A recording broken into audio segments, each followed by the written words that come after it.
नमस्कार प्यारे विद्यार्थियों। जो अपनी प्री BSTC की जो क्लासेस चल रही थी उसके अंतर्गत हम लोगों ने पिछले क्लास के अंदर राणा कुंभा के बारे में पढ़ा था। कुंभा की प्रमुख उपलब्धियां पढ़ ली थी। कुंभा के द्वारा जो युद्ध किए गए थे उनके बारे में हमने चर्चा कर ली थी। लास्ट हमने जो बात की थी कि जो जैन कीर्ति स्तंभ था उसके बारे में हमने चर्चा की थी, ठीक है ना, कि जैन कीर्ति स्तंभ के बारे में हमने क्या की थी, चर्चा की थी। आज हम आगे पढ़ेंगे अपन इन्हीं वंश के अंतर्गत जो कुंभा के द्वारा जो प्रमुख दुर्ग का निर्माण करवाया गया था उन दुर्गों की हम लोग क्या करेंगे, चर्चा करेंगे, ठीक है ना। तो प्रमुख कौन कौन से दुर्गों का निर्माण कुंभा के द्वारा करवाया गया था उनके बारे में अपन चर्चा करेंगे। तो एक व्यक्ति आता है महाराणा कुंभा,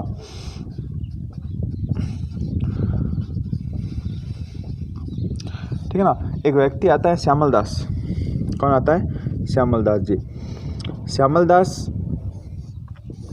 के द्वारा एक पुस्तक लिखी गई थी वीर विनोद, ठीक है ना। और इस वीर विनोद पुस्तक के अंदर वो कहते हैं कि जो 84 दुर्ग हैं अपने राजस्थान के अंदर कुल, उसमें से 32 दुर्गों का निर्माण अकेले किसके द्वारा, कुंभा के द्वारा करवाया गया है। तो मैं लिख सकता हूँ कि श्यामल दास जी के अनुसार ठीक है ना, कितने 84 दुर्ग में से 32 दुर्गों का निर्माण अकेले कुंभा ने कराया। किसने? अकेले कुंभा ने करवाया। कुंभा ने करवाया। श्यामल दास जी की जो पुस्तक थी उस पुस्तक का क्या नाम था? वीर विनोद। क्या नाम था? वीर विनोद, ठीक है ना। वीर विनोद के अनुसार जो 84 दुर्ग थे उनमें से 32 दुर्गों का निर्माण महाराणा कुंभा के द्वारा करवाया गया था। अब अपन बात करते हैं कि कौन कौन से जो दुर्ग थे वो कुंभा ने निर्माण करवाए। उसके अंतर्गत जो पहला दुर्ग आता है उसका नाम आता है आपके कुंभलगढ़। तो पहला दुर्ग हम लिख सकते हैं कुंभलगढ़। क्या था? कुंभलगढ़, ठीक है ना। और कुंभलगढ़ दुर्ग का निर्माण किसके द्वारा? कुंभा के द्वारा कराया गया। किसके द्वारा कराया गया? कुंभा द्वारा। ऐसा कहा जाता है कि इस दुर्ग का सर्वप्रथम निर्माण संप्रति मौर्य ने करवाया था। किसने करवाया था? संप्रति मौर्य ने, ठीक है ना। लेकिन पूर्ण रूप से जो निर्माण कराया वापस किसके द्वारा? कुंभा द्वारा, ठीक है ना। और ऐसा कहा जाता है कि इस दुर्ग का जो वास्तुकार था उसका नाम था मंडन। क्या नाम था? मंडन। मंडन इस दुर्ग का क्या था? वास्तुकार था। इसके अंतर्गत विश्व की दूसरी सबसे लंबी दीवार 36 किलोमीटर की दीवार, ठीक है ना, किसके लिए प्रसिद्ध है? 36 किलोमीटर की दीवार के लिए प्रसिद्ध है। और क्या है, यहाँ पर कुंभलगढ़ प्रशस्ति लगी हुई है। क्या लगी हुई है? कुंभलगढ़ प्रशस्ति, या अभिलेख भी कह सकते हैं ना, ठीक है ना। मामादेव का कुंड बना हुआ है। किसका? मामादेव का कुंड।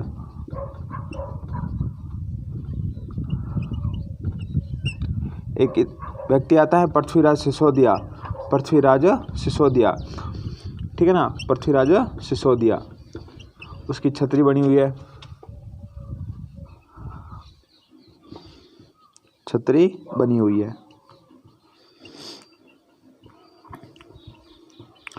ये देखिए कुंभलगढ़ की प्रमुख क्या थी, ठीक है ना। झाली रानी का जो माल्या बना हुआ है, एक अपन ये भी लिख सकते हैं। क्या बना हुआ है? झाली रानी का माल्या। झाली रानी का माल्या, ठीक है ना। माल्या मतलब वो एक रूम बना नहीं, ऊपर आप छत में बना हुआ झूठ जो झाली रानी का माल्या भी यहाँ पर बना हुआ है, ठीक है ना। ये सारी इंपॉर्टेंट चीज़ें किसकी आती है? आपके कुंभलगढ़ दुर्ग की आती है। ऐसा कहा जाता है कि कुंभलगढ़ के अंतर्गत ही एक दुर्ग और स्थित है जिसका नाम है कटारगढ़। क्या नाम है? कटारगढ़। उसका नाम क्या है? कटारगढ़, जिसे क्या कहते हैं? मेवाड़ की आंख, ठीक है ना। तो इसे क्या कहते हैं? मेवाड़ की आंख कहा जाता है। कटारगढ़ को क्या कहा जाता है? मेवाड़ की आंख। ऐसा कहा जाता था कि कुंभा आराम से यहाँ बैठा रहता था और इस कटारगढ़ से पूरे के पूरे मेवाड़ के दर्शन किया करता था, मतलब पूरे मेवाड़ को देखा करता था। यह दुर्ग कभी जीता नहीं गया था, सिर्फ एक बार शहबाज खान के द्वारा इस दुर्ग को जीता गया। जब हम महाराणा प्रताप पढ़ेंगे तब अपन को इसके बारे में आपको बताऊंगा। कटारगढ़ भी कहते हैं इसे, मेवाड़ की क्या कहते हैं? आंख कहते हैं। किसको? कटारगढ़ को। और ऐसा कहता है, कहा जाता है कि यहीं पर कुंभा के जो पुत्र था उदा के द्वारा कुंभा की क्या की गई थी, हत्या की गई थी। कौन से दुर्ग के अंदर, कुंभलगढ़ दुर्ग के अंतर्गत इनकी क्या की गई थी, हत्या। तो ये क्या हो गया आपके जो आपके मेवाड़ वंश था ना, सिसोदेव का पितृहंता हो गया कौन, उदा, जिसे उदय सिंह फर्स्ट भी कहते हैं। ऐसा सवाल आपके पूछा भी गया था, ठीक है ना। और कौन कौन से दुर्ग हैं उसके द्वारा निर्माण करवाए गए उसके बारे में अपन बात करते हैं, ठीक है ना। यहाँ पर क्या है, कुंभलगढ़ प्रशस्ति है जिसकी रचना किसने की थी, महेश भट्ट ने। किसने की थी, महेश भट्ट ने, ठीक है ना। कुंभलगढ़ प्रशस्ति किसने लिखी, महेश भट्ट के द्वारा लिखी गई थी। देखो आगे अपन बात करेंगे। कुंभलगढ़ दुर्ग हो गया, उसके बाद देखो और कौन सा दुर्ग है। जब अपन आर्ट एंड कल्चर पढ़ेंगे तब कुंभलगढ़ दुर्ग के बारे में और आपको बता दूंगा अच्छे से।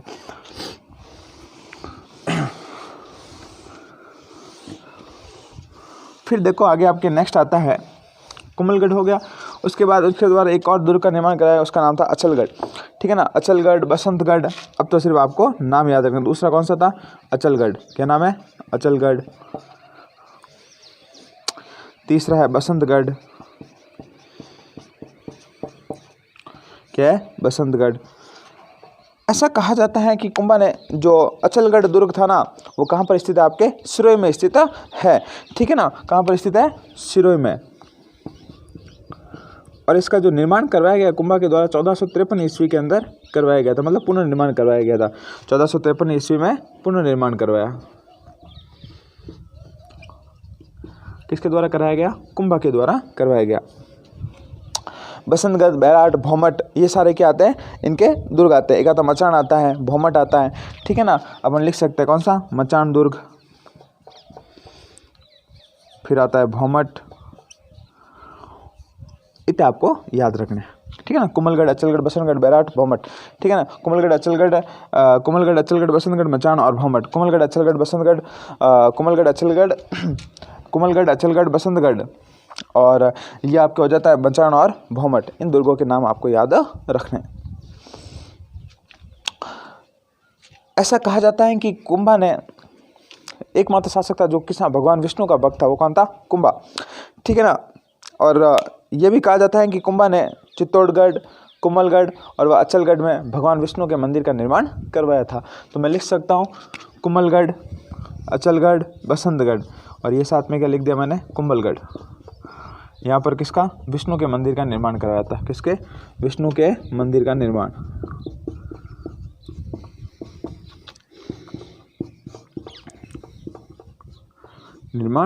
करवाया था, ठीक है ना। किसने करवाया था, कुंभा ने करवाया था। आगे अपन और बात करते हैं कुंभा के अंदर। कुंभा के द्वारा एक कुंभा के समय श्रृंगार चौरी मंदिर का निर्माण करवाया गया था। इस मंदिर का क्या नाम रखा गया, श्रृंगार कौरी, ठीक है ना, श्रृंगार कौरी मंदिर, ठीक है ना। एक जैन मंदिर बना हुआ है और इसका कहा जाता है कि इसका निर्माण वेलका भंडारी ने कराया था। किसने कराया था, वेलका भंडारी ने। वेलका भंडारी के द्वारा इसका निर्माण करवाया गया था, इसका निर्माण करवाया गया था, निर्माण करवाया गया था। किसके द्वारा, वेलका भंडारी द्वारा। क्या है, श्रृंगार चौरी चौकी है, मंदिर भी कह सकते हैं, ये जैन मंदिर भी कहा जाता है, ठीक है ना। शांतिनाथ जैन मंदिर है, क्या है ये का, शांतिनाथ जैन मंदिर, शांतिनाथ जैन मंदिर।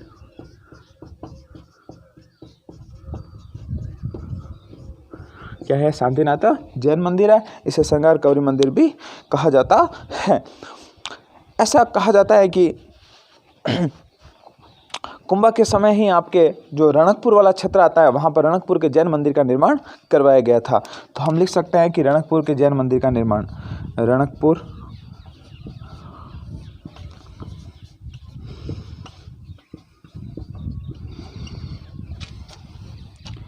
का निर्माण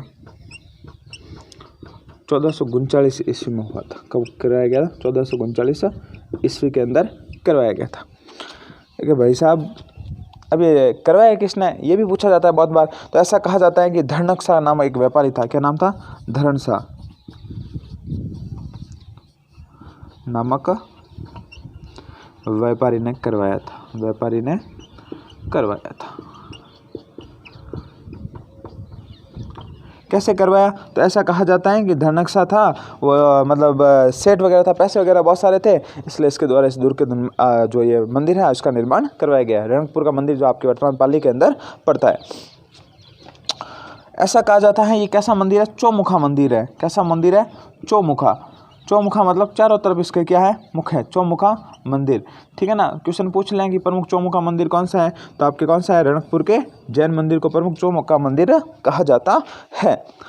और ऐसा कहा जाता है कि इस मंदिर में भगवान आदिनाथ की क्या लगी हुई है? मूर्ति लगी हुई है। किसकी मूर्ति लगी हुई है? भगवान आदिनाथ की मूर्ति लगी हुई है। मैं लिख सकता हूँ कि आदिनाथ की मूर्ति लगी हुई है। किसकी मूर्ति? आदिनाथ की।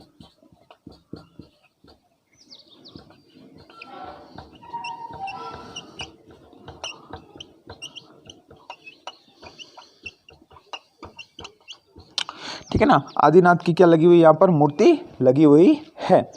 आगे देखो अपन और चर्चा करें। इसके अंतर्गत बहुत सारे खंभे बने हुए हैं, ठीक है ना। कुल लिख सकते हैं हम, कुल 1444 खंभे हैं। कितने खंभे हैं? 1444 खंभे टोटल यहाँ पर बने हुए हैं। इसीलिए इसे स्तंभों का अजायब घर कहा जाता है। इसलिए इसे क्या कहते हैं? स्तंभों का अजायब घर। स्तंभों का अजायब घर, ठीक है। आई बात समझ में। रणकपुर के जैन मंदिर का निर्माण 1439 ईस्वी के अंदर धनकसा नामक एक व्यापारी ने करवाया था। ये कैसा मंदिर है? चौमुखा मंदिर है। आदिनाथ जी की मूर्ति लगी हुई, आदिनाथ जी को समर्पित है। 1444 खंभे हैं और इसे स्तंभों का क्या कहते हैं? अजायब घर भी कहा जाता है। ये हो गई आपके प्रमुख बातें। और इसका वास्तुकार पूछ ले तो इसका वास्तुकार था देवाक। कौन था? वास्तुकार। वास्तुकार कौन था? दीपक। देवाक क्या था? इस मंदिर का प्रमुख वास्तुकार था, ठीक है ना। आपके शांतिनाथ जैन मंदिर का निर्माण किसने कराया? वेलका भंडारी के द्वारा कराया गया, ठीक है ना। आपसे पूछे कोमलगढ़ दुर्ग का वास्तुकार कौन सा था? तो मंडन था। कौन था? मंडन था। अब अपन बात करेंगे कुंभा के प्रमुख साहित्य के बारे में कि कुंभा ने साहित्य कैसा लिखा था, उसके बारे में अपन चर्चा करेंगे। तो ऐसा कहा जाता है कि कुंभा एक अच्छा संगीतज्ञ था, मतलब संगीत का अच्छा खासा उसको क्या था? शौक था। अब शौक तो था उसे, और संगीत का शौक होगा तो सीधी सी बात वो क्या बजाएगा? वीणा बजाया करता था। उसके द्वारा जो इसके संगीत गुरु थे उसका नाम था सारंग व्यास। क्या नाम था? सारंग व्यास। और इसकी प्रमुख पुस्तकें आती है, उसके बारे में आपको बता देता हूँ कि एक तो आती है सुधा परमन, कामराज, रतिसहार, संगीत सुधा, संगीत मीमांसा और संगीत राज। ये सर प्रमुख क्या आती है उसकी पुस्तकें। एक बार वापस देखते हैं। सुधा परमन, कामराज, रतिसार, ठीक है ना, संगीत सुधा, ठीक है ना। उसके बाद आती है संगीत मीमांसा और संगीत कोश, यह संगीत राज। ऐसा कहा जाता है कि जो संगीत राज पुस्तक थी उसके कितने भाग थे? टोटल 5 भाग थे, जिसके अंतर्गत पहला आता है पाठ्य रत्न कोश, गीत रत्न कोश, नृत्य रत्न कोश और वाद्य रत्न कोश और रस रत्न कोश। ये प्रमुख किसके भाग थे? संगीत राज के जो प्रमुख 5 भाग माने जाते हैं। अपन इनके क्या लिख लेते हैं? पुस्तकों के नाम लिख लेते हैं।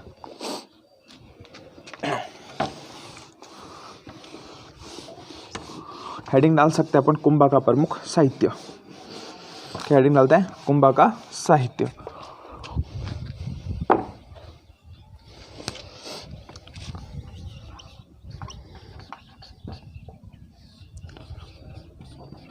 अब देखो यहाँ से सवाल आने की सबसे ज़्यादा क्या होती है? आपके संभावना होती है। तो अपन कुंभा के साहित्य के अंदर लिखेंगे कि कुंभा को संगीत का अधिक शौक था, अधिक शौक था।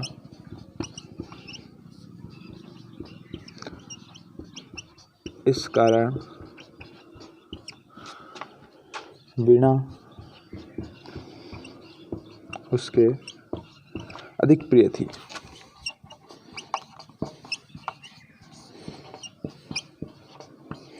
ठीक है ना। इसका मतलब वो क्या बजाया करता था? वीणा बजाया करता था। अब अपन इसके गुरु के लिखे तो इसके गुरु का नाम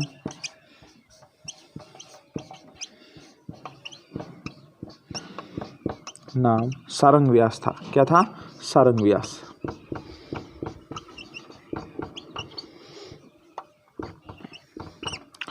और अपन बात करें कि इसी के अंतर्गत कि इसकी प्रमुख पुस्तक है, ठीक है ना, पुस्तकों के बारे में अपन लिखते हैं। तो प्रमुख पुस्तक है,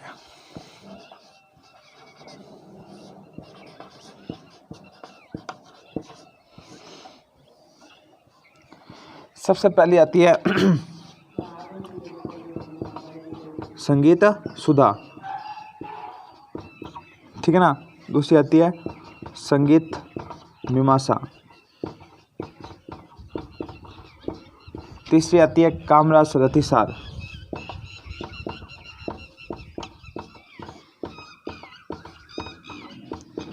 ठीक है ना, संगीत मीमांसा, संगीत सुधा। चौथी आती है संगीत राज। एक कौन सी आती है आपके? संगीत राज आती है। और एक आती है आपके संगीत सुधा होगी, संगीत मीमांसा होगी, संगीत रत्नासार हो गई, और एक होती है सुधा प्रबंधन। अपन लिख सकते हैं सुधा प्रबंधन, सुधा। और पांचवी है संगीत राज। जो संगीत राज पुस्तक आती है ना, इसके टोटल कितने भाग है? 5 भाग है। कितने भाग है? 5 भाग। कौन से? कि एक तो आता है नृत्य रत्नकोश, नृत्य रत्नकोश, संगीत रत्नकोश, संगीत रत्नकोश, नृत्य हो गया, संगीत हो गया, रस रत्नकोश, ठीक है ना, ठीक है ना। नृत्य रत्नकोश, संगीत रत्नकोश, रस रत्नकोश, वाद्य रत्नकोश, और एक आता है गीत रत्नकोश। तो अपन लिख सकते हैं वाद्य रत्नकोश, और जो एक और आता है वो आपके हो जाएगा नृत्य हो गया, संगीत हो गया, रस हो गया, और वाद्य हो गया। और उसके बाद जो अपन बात करेंगे कि जो एक और जो आती है उसके बारे में, जो आएगा आपके वाद्य रत्नकोश। क्या आ जाएगा? वाद्य रत्नकोश तो हो गया आपके। ये 4 प्रमुख भाग मान जाते हैं। एक 500 माइंड के अंदर मेरा आ नहीं रहा है, ठीक है ना, बाद में मैं आपको बता दूंगा। हाँ, एक इसके अंतर्गत हो जाएगा आपका पाठ्य रत्नकोश। क्या हो जाएगा? पाठ्य रत्नकोश। ये इसके क्या भाग जाते हैं? 5 प्रमुख भाग माने जाते हैं। संगीत सुधा, संगीत मीमांसा, कामराज रतिसार, सुधा प्रबंधन, संगीत राज के 5 भाग है। नृत्य रत्नकोश, संगीत रत्नकोश, रस रत्नकोश, वाद्य रत्नकोश, पाठ्य रत्नकोश। ये आपको याद रखने हैं। मोस्ट इंपॉर्टेंट है, आप इंपॉर्टेंट करके लिख लेना। सवाल यहाँ से आने की संभावना बहुत अधिक रहती है। उसके बाद आगे अपन चर्चा करेंगे कि कुंभा के द्वारा कौन कौन सी प्रमुख टीकाएं लिखी गई थी उसके बारे में।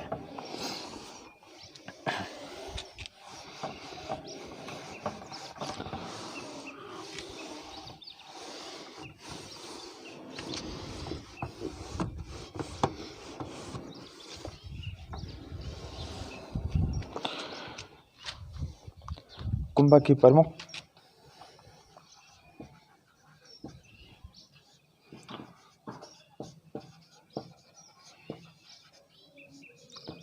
टीकाएं।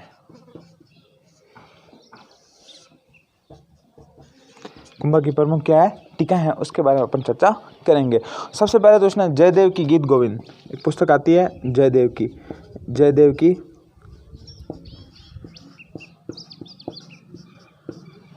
गीत गोविंद पर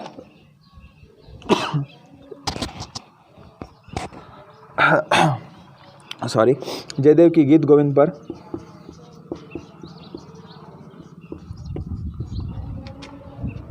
टीका लिखी। जयदेव था, उसकी रचना थी क्या? गीत गोविंद। उसके ऊपर इसने टीका लिखी, ठीक है ना। किस नाम से लिखी? जयदेव की गीत गोविंद पर रसिक प्रिया नाम से, रसिक प्रिया नाम से टीका लिखी थी। किस नाम से लिखी? रसिक प्रिया नाम से लिखी। और क्या क्या लिखा इसने उसके बारे में अपन चर्चा करते हैं। सारंगधर, एक इतिहास व्यक्ति आता है जिसका नाम क्या है? सारंगधर की एक पुस्तक आती है जिसका नाम है रत्न संगीत रत्न सार, ठीक है ना। सारंगधर की पुस्तक संगीत रत्नाकर पर टीका लिखी।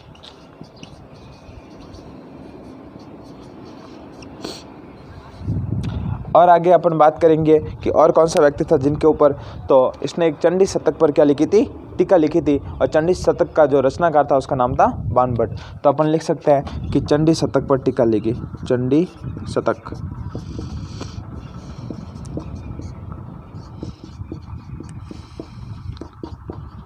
चंडी शतक का रचनाकार कौन था, बाणभट्ट, ठीक है ना। बाणभट्ट इसका क्या था, रचनाकार हुआ करता था। कुंभा ने टोटल 4 नाटक लिखे थे। और अपन को उसकी भाषा पूछ सकता है, तो कुंभा के द्वारा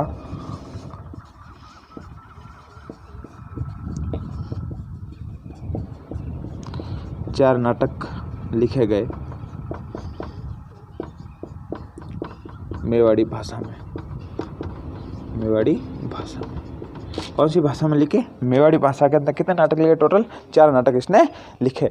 वो अनेक भाषाओं का क्या था, व्यक्ति ज्ञाता भी था। उसे बहुत सारी भाषाएं मतलब आया करती थी, ठीक है ना, कि उन भाषाओं के बारे में वो अच्छे से जाना करता था। कौन, कुंभा। मराठी हो गई, कन्नड़ हो गई, ठीक है ना, ये सारी भाषाओं से कुंभा अच्छी तरीके से क्या था, जानकार था।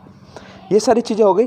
अब आगे अपन थोड़ी सी एक और चर्चा करेंगे कि जो कुंभा के दरबार के अंदर प्रमुख विद्वान थे उनके बारे में अपन क्या करेंगे, चर्चा करेंगे। तो अपन हेडिंग डालेंगे कुंभा के दरबारी।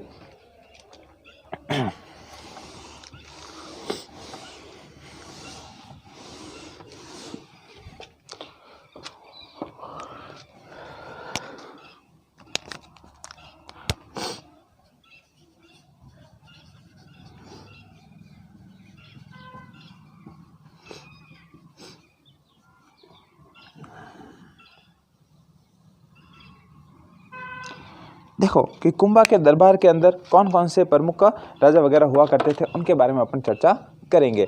तो सबसे पहला व्यक्ति आता है जिसका नाम होता है आपके कान्हा व्यास। क्या नाम होता है, कान्हा व्यास।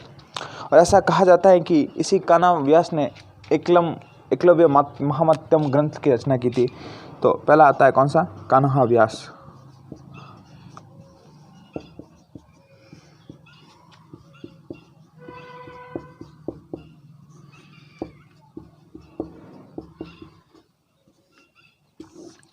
एकलिंग महात्म्य थी, उसके प्रमुख आपके 3 या 4 भाग मिलते हैं, जिसका जो एकलिंग महात्म्य का पहला भाग कुंभा द्वारा लिखा गया था,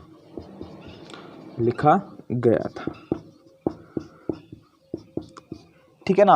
अब ये भी पूछ सकता है एग्जाम में कि आपके किस नाम से लिखा गया, तो राजवर्णन के नाम से लिखा गया था। किस नाम से, राजवर्णन।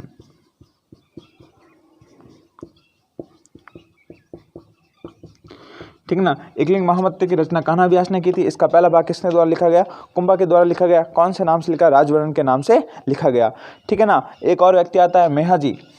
दूसरा व्यक्ति कौन था, मेहाजी। और मेहाजी की जो पुस्तक थी उसका नाम था तीर्थमाला। क्या नाम थी, तीर्थमाला। आपको कि तीर्थमाला याद नहीं होगा तो यहाँ पे थी है और यहाँ पर था है, ठीक है ना, याद कर लेना। मेहाजी, सॉरी थी काम नहीं जड़ेगा भाई साहब। मेहाजी और तीर्थमाला, मेहाजी की पुस्तक का नाम क्या था, तीर्थमाला था। आगे अपन बात करें, एक इतिहासकार और आता है जो इसके दरबार में था, उसका नाम था मंडन। ये बड़ा ही क्या था, विद्वान व्यक्ति था। इसने बहुत सारी पुस्तकें लिखी थी। तो हम देखते हैं मंडन की प्रमुख पुस्तकें। व्यक्ति का नाम क्या है, मंडन। ये किसका वास्तुकार था, कोमलगढ़ दुर्ग का क्या था, वास्तुकार था। इसका मतलब ये है कि ये जो दुर्ग बनाएगा, दुर्ग के ऊपर भी क्या लिखेगा, किताब लिखेगा। तो इसने लिखी थी वास्तुसार। पहली पुस्तक कौन सी थी, वास्तुसार, कि भाई वास्तु के जब भी काम होंगे वो मंडन करेगा, ठीक है ना। कि यदि घर वगैरह सारा निर्माण करना है, उसके ऊपर कौन सी पुस्तक लिखी गई थी, मंडन द्वारा वास्तुसार की पुस्तक लिखी गई थी। फिर आता है देव मूर्ति प्रकरण। देव मूर्ति प्रकरण, ठीक है ना। इसके अंतर्गत हमें जो मूर्तियाँ वगैरह होती है उनकी थोड़ी बहुत अपन को जानकारी प्राप्त होती है। फिर इसने लिखा था राजवल्लभ और रूपमंडल।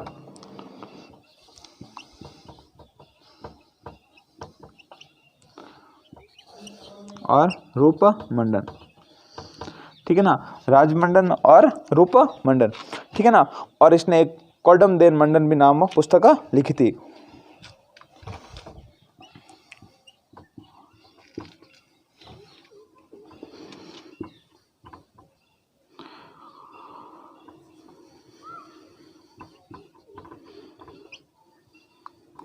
ठीक है ना, कौंडम मंडन, ठीक है। कौंडम मंडन जो पुस्तक थी वो किसके आधार पर थी, तीरंदाजी वगैरह चलाया करते थे उसके आधार पर यह पुस्तक लिखी गई थी। और ऐसा कहा जाता है कि इसका एक भाई था, वो भी कुंभा के दरबार में रहा करता था, जिसका नाम था नाथा। नाथा क्या था, मंडन का भाई था। उसकी जो पुस्तक आती है वास्तु मंजरी, क्या आती है, वास्तु मंजरी। कौदंड मंडन, ठीक है ना। आगे देखो और बात करते हैं, अपन किसके बारे में बात कर रहे थे, कुंभा के प्रमुख दरबारियों के बारे में बात कर रहे थे। उसके बाद मैंने आपको बताया नाथा था, ये क्या था, मंडन का भाई था। तो अपन चौथा लिख सकते हैं नाथा क्या था, मंडन का भाई। कि भाई है तो भाई ने क्या कहा कि भाई कहता है, अपन भी क्या लिखेंगे, पुस्तक लिखेंगे कि भाई साहब कौन सी लिखेंगे, कि वास्तु मंजरी लिखेंगे। कौन सी लिखेंगे, वास्तु मंजरी। तो उसकी पुस्तक का क्या नाम है, वास्तु मंजरी। किसने लिखी, कुंभा के भाई मंडन का जो भाई था नाथा ने इसकी पुस्तक की रचना की थी। उस पुस्तक का क्या नाम था, वास्तु मंजरी, उस पुस्तक का नाम था। फिर आता है गोविंद था, जो मंडन का क्या था, बेटा था। उसने 3-4 पुस्तकें लिखी। उनका एक का नाम आता है द्वार दीपिका, उधार धोरणी और काला निधि। तो अपन लिख सकते हैं इसका जो बेटा था उसका नाम क्या था, गोविंद। पुस्तक उधार दीपिका। देखो भाई, फिर उसका बेटा, सारा कुंभा के दरबार में था। इसका मतलब दादागिरी तो फुल चलती होगी इन भाइयों की, ठीक है ना। द्वार दीपिका, उधार धोरणी हो गया, ठीक है, काला निधि हो गया, और उसके बाद सार समुद्रम, ठीक है ना, सार समुच्चय। तो एक अपन और लिख सकते हैं, सार समुच्चय, सार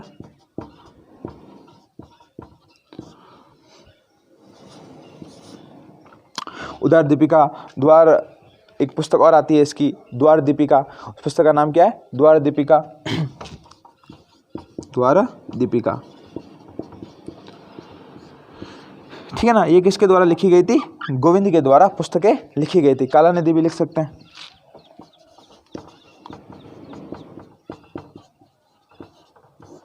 ठीक है ना, ये प्रमुख किसकी आती है, गोविंद की पुस्तकें आती है।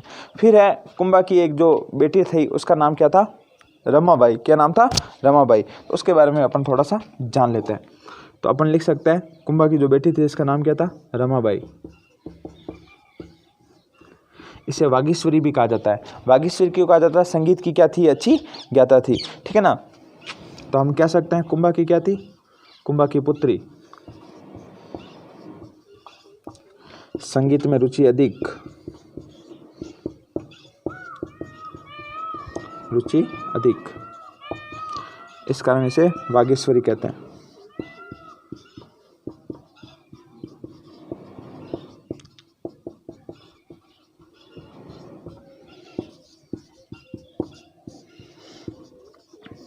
ठीक है ना, इसे क्या कहा जाता था, वागीश्वरी भी कहा जाता था।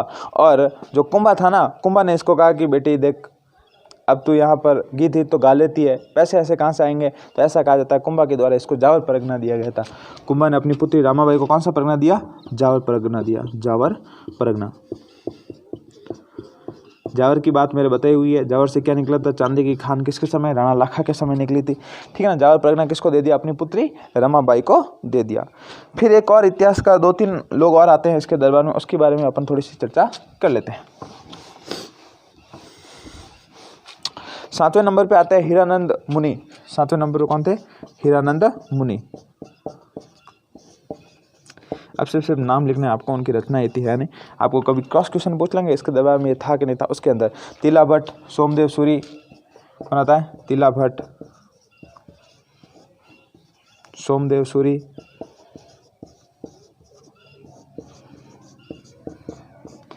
ठीक है ना। ये सारे किसके दरबार में थे, आपके कुंभा के दरबार में हुआ करते थे। एक जयशेखर भी आता है, भुवन कीर्ति भी आता है, ये सारे प्रमुख रूप से आते हैं। अब कुंभा ने जो जैन वगैरह हुआ करते थे उनसे क्या हटा दिया, तीर्थ कर हटा दिया था। ये इंपॉर्टेंट है, नोट डाल के लिख लेना कि कुंभा के द्वारा जैनों से तीर्थ यात्रा कर हटा दिया था। सीधी सी बात। अब तीर्थ यात्रा पे जाओ, उसका भी पैसे दो। कुंभा ने कहा नहीं, आप किसी को कोई पैसा नहीं देना, आप आराम से घूमो और मजे करो। उसके बाद कुंभा की जो प्रमुख उपाधियां हैं उनके बारे में अपन थोड़ी सी चर्चा कर लेते हैं।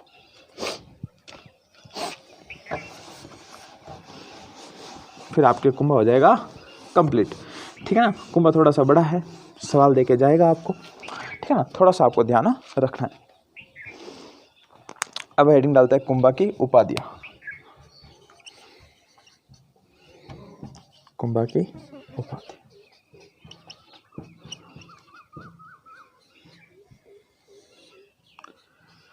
तो जो पहली उपाधि आती है इसे हिंदू सुल्तान भी कहते हैं। क्या कहता है? हिंदू सुल्तान।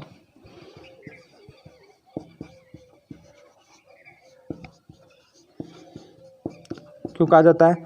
इसका मतलब है कि ये हिंदुओं का क्या है? रक्षक है। हिंदुओं का रक्षक किसे कहा जाता? कुंभ को कहा जाता था। तो हिंदुओं का रक्षक।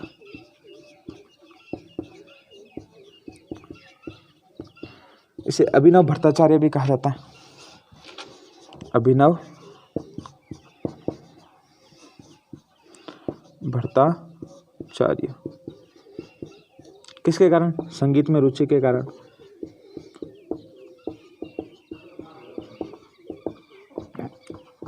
संगीत में इसकी क्या थी? रुचि अधिक थी, इसका इसे अभिनव भट्टाचार्य भी कहा जाता है। और देखिए, इसे राणो रासो भी कहा जाता है। क्या कहा जाता है? राणो रासो।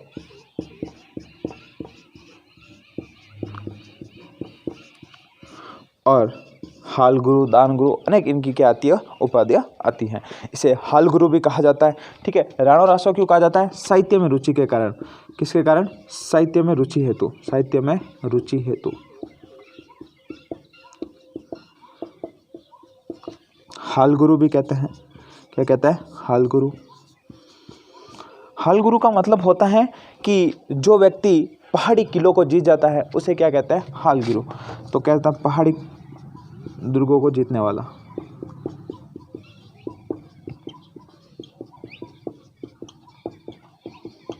ठीक है। तो वो क्या कहलाता था? आपके हाल गुरु कहलाया जाता था। फिर आता है आपके एक चाप गुरु, परम भागवत गुरु और आदिवरा। ठीक है ना। तो अपन लिख सकते हैं चाप गुरु। क्या है? चाप गुरु। चाप गुरु का मतलब होता है सर्वश्रेष्ठ धनुर्धर। ठीक है ना। चाप गुरु का मतलब धनुर्धर, चुपके चुपके मतलब तीर वगैरह चलाने वाला व्यक्ति क्या कहलाता है? चाप गुरु। फिर आता है आपके परम भागवत। क्या आता है? परम भागवत, विष्णु को मानने वाला। भागवत भगवान विष्णु को कहते हैं, तो इसकी एक उपाधि क्या थी? परम भागवत, विष्णु को मानने वाला।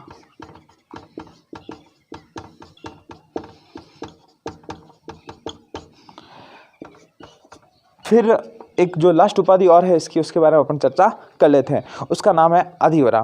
क्या है? आदिवरा। मतलब आदिवरा का मतलब यही होता है विष्णु का भगत। आदिवरा, विष्णु का भक्त। ऐसा कहा जाता है कि कुंभा की जो हत्या है, कुंभा की हत्या उसके पुत्र उदा द्वारा की गई थी। ठीक है ना। और ऐसा कहा जाता है कुंभा को उन्माद रोग भी हो गया था। क्या हो गया था? उन्माद रोग हो गया था।